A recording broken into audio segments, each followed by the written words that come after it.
Good evening, Mr. President. Or as Paul Ryan refers to you, yet another inner-city minority relying on the federal government to feed and house your family. Joe McHale right there with President Obama at just one of the many big moments the White House Correspondents Dinner passed. Welcome back to our special live coverage of this year's White House Correspondents Dinner. Now, there are some who say that President Obama is responsible for the rise of Donald Trump, and it might have happened at a White House Correspondents' Dinner with his jokes, not his policies. Sarah Murray reports.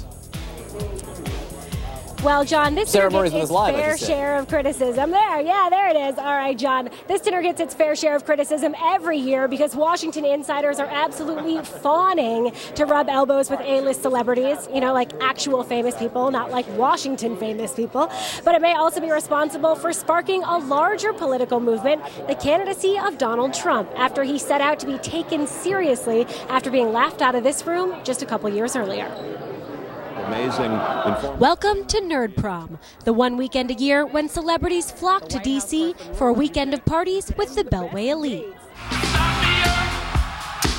But this year, one celebrity guest won't be making the trip, GOP frontrunner Donald Trump. As Trump recently explained to The Hill, I was asked by every single group of media available to mankind, but I've decided not to go. Do you know why? I would have a good time, and the press would say I look like I wasn't having a good time. Trump was probably referring to that time he came as a guest of the Washington Post in 2011 and appeared unamused to find himself the butt of many jokes. Donald Trump has been saying that he will run for president as a Republican, which is surprising since I just assumed he was running as a joke.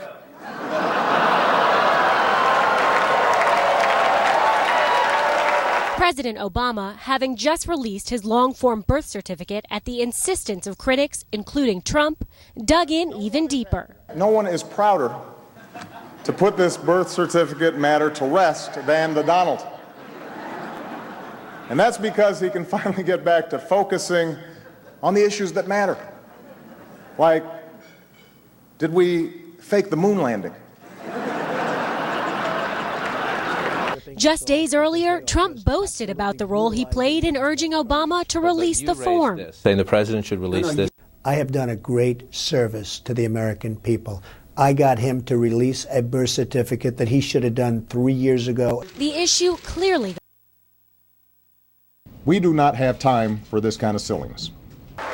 But by the time Nerd Prom rolled around, Obama got the last laugh. All kidding aside, obviously we all know about your credentials and breadth of experience.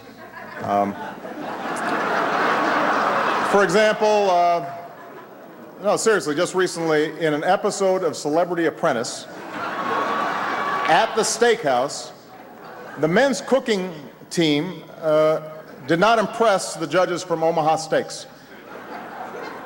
And there was a lot of blame to go around, but you, Mr. Trump, recognized that the real problem was a lack of leadership. And so ultimately you didn't blame Little John or Meatloaf. You fired Gary Busey. And these are the kind of decisions that would keep me up at night. Well handled, sir. Well handled. Say what you will about Mr. Trump. He certainly would bring some change to the White House. Let's see what we've got up there.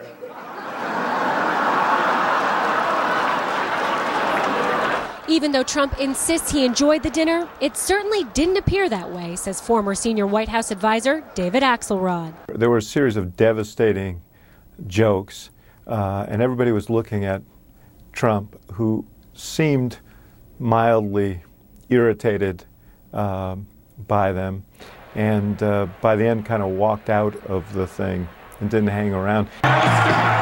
In just 5 short years, how things have changed. Trump began doling out checks to GOP causes and landing speaking spots at conservative functions. Now he's the GOP frontrunner, and it appears the joke is on Washington. A lot of people have laughed at me over the years. Now they're not laughing so much, I'll tell you.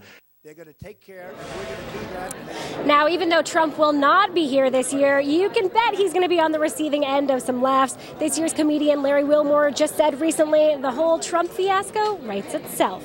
Back to you, John. All right, Sarah, thanks so much. Yeah, Larry Wilmore guaranteed me he'd joke about Trump, and Josh Earnest, the White House press secretary, said, these jokes are coming. Prepare yourself.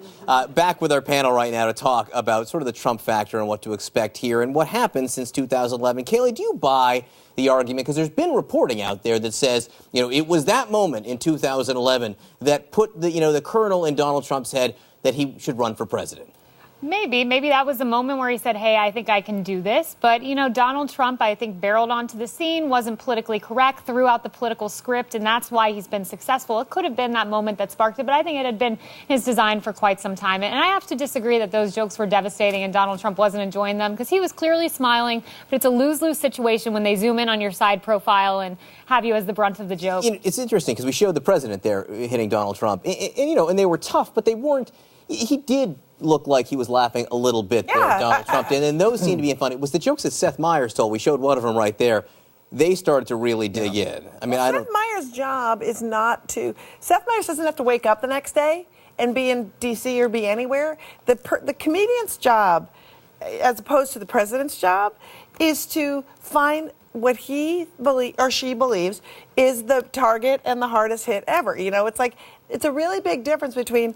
I think when comics do that, they're not playing to that room of however many people are in there, 400. Yeah. They're playing to the audience and the bigger people watching. There's an expected decorum from the commander-in-chief, and I think that the jokes... That's right. That's exactly right. That President Obama made were completely... Kayleigh and I, as two Republicans, are sitting here laughing. I thought they were totally funny. I think the Seth Meyers jokes were a little more a comedian who's letting it rip, but that's also the expectation, that's right? Right. But as President of the United States, there are boundaries. I think those jokes stayed well within them. I also have to be honest with you, I don't buy that was when he decided to run for president. Who really knows, right? I mean, you have to get inside the mind of the man himself, right? As someone who's been mocked plenty before, it's never been the cause of making major. I also think there's a very strong case to be made that Donald Trump wanted to sort of try it and had no idea, because I don't think anyone could have had any idea that he would rocket to the front of the GOP race. Remember, it's not just like he's fought a bruising long campaign. He's been number one, stretching back how many months now? And it was lightning in a bottle. Yeah. So I don't even think he knew that was going to happen. And so I think it would be tough to trace it all back. You think he knew he'd be number one in the GOP race at the very beginning? Yes. Really? Yes. I think Donald Trump always assumes that. Well, what about the other times? Does anything about Donald Trump make you think he thought he'd be number two? Well, I guess you could say he always thinks he's number one, but there's a part of the nose. He's, I think he thinks he'd be the number one pick in the NFL draft had he entered his name last week. That's just how he functions. Let me ask Brad this. Do you think this White House, do you think that President Obama ever thought that 5 years after he did that to Donald Trump in 2011, that Donald Trump would still be a figure in American politics, and not just a figure, but a major figure? I don't think that the president, and I don't think that many people in the White House, even as recently as 8 months ago, I think the president said Donald Trump will never be president. But I think that that's, for large measure, the entire D.C. establishment didn't see this coming. Which, by the way, that's everyone in that room right now. That's everyone in that room. So I disagree with this notion that that's when he decided. Trump, if anything, I disagree with his politics 100%, but he's a guy who can laugh at himself. He's a guy who... he can go on Jimmy Fallon and do a caricature of himself. Or SNL. Yeah. And so he's an entertainer, as Mark said. He's an entertainer. I think he's playing a part. He's playing a part. I think he, particularly early on, was playing to a very particular base who don't like President Obama. And I think part of his performance in that room was to not smile and joke and show any kind of camaraderie with the president. I think it was purely performance. I think Donald Trump actually does have very thick skin and absolutely likes to laugh at himself. I think it was Speaking of likes to laugh at himself, that's Vice President Joe Biden right behind us right now. And the president, by the way, likes to sprinkle his comedy routines with jokes about Joe Biden. But Joe Biden's jokes are never intentional. That's the thing. He just is a humorous guy. He says things that happen to be funny, but I don't think he ever intends to be funny. It just comes off that way. It would be nice on the president's, final correspondence dinner if he gave Joe Biden a little podium time, microphone time. Give him a couple minutes. I think Joe Biden's been really funny. All right, hang on one second, guys. The president's being introduced right now. Ladies and gentlemen, please welcome the President of the United States and First Lady, Michelle Obama.